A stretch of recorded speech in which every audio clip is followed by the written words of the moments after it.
أعوذ بالله من الشيطان الرجيم. بسم الله الرحمن الرحيم. يا أيها الذين آمنوا كتب عليكم القصاص في القتلى، الحر بالحر والعبد بالعبد والأنثى بالأنثى، فمن عفي له من أخيه شيء فاتباع بالمعروف وأداء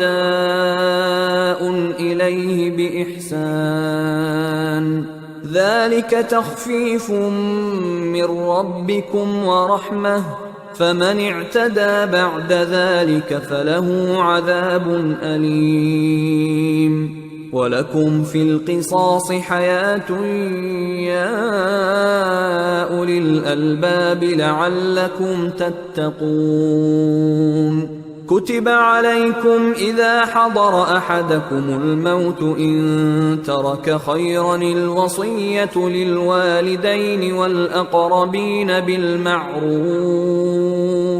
حقا على المتقين. فمن بدله بعدما سمعه فإنما إثمه على الذين يبدلونه، إن الله سميع عليم.